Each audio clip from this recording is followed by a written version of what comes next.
I'm Jazzie Muganzo Murphy. I use she, her, they, them pronouns. I'm one of the Deans of Student Services at American River College in Sacramento, overseeing outreach, first year experience, student life, and our home-based pathway communities.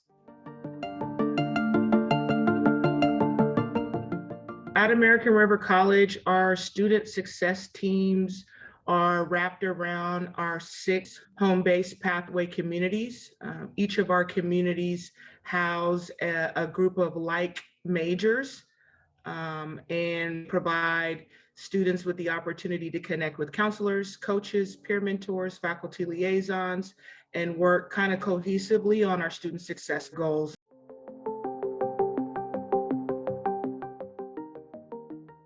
Our student success teams are looking at data that highlights some areas where we may be missing the mark as a campus, where students are struggling, where they're falling through the cracks, where they may need some proactive intervention. And then we're using that data to look at particularly our students of color or disproportionately impacted students to figure out where specific interventions are needed. Sometimes that means that the success coaches going to reach out. It may mean that our counselors are going to be facilitating workshops or group discussions with students around progress. And so really taking a tailored approach to the work and the interventions that we do and using our data to really drive those decisions. When you start unpacking equity or commitment to equity and social justice and inclusion, it is a very personal journey, regardless of your background and how you came to be introduced to this work in some of these terms. And it brings up a lot of personal experiences, personal emotions. It's a lot to take in just in general when you're thinking about where you sit on the spectrum of that commitment and how others see you on that spectrum. And I find just in my leadership, the biggest challenge is really thinking about how other people see me in this work. Some of the ways that I provide just safe spaces for that learning to happen, it starts with trust, and there's no fast way to get there. It's hard to earn and it's easy to lose, right? And so it's a very fragile space to be in, but it's ongoing, you know? And so for me, it's one-on-ones with my coaches to talk about what they're experiencing, how they're feeling, what they're learning, how they might tackle a situation that has arisen in their area, what they've learned. So it's very personal in that manner. It's, you know, really a one-on-one conversation between me and that individual.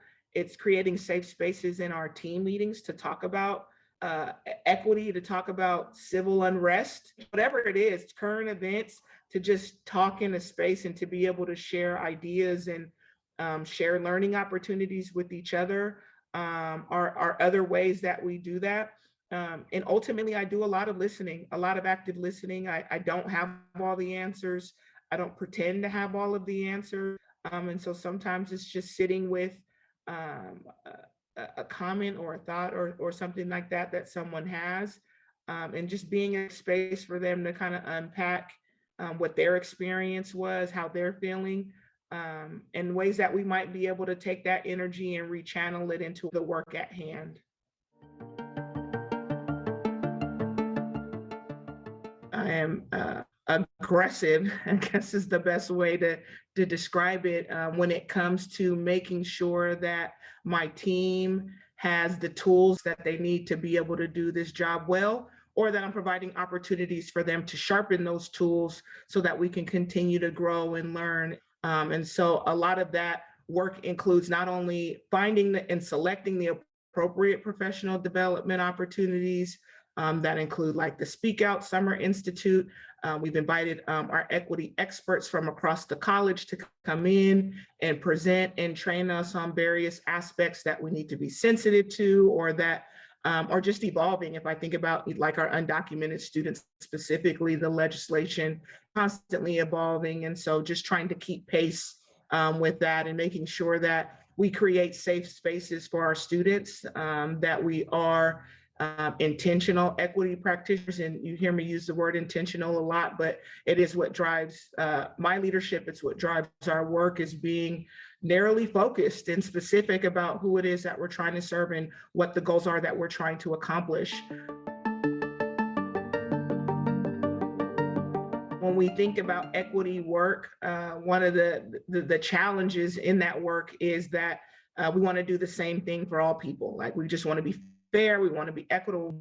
It is important to keep in mind that different groups need different things, different people need different things at different times.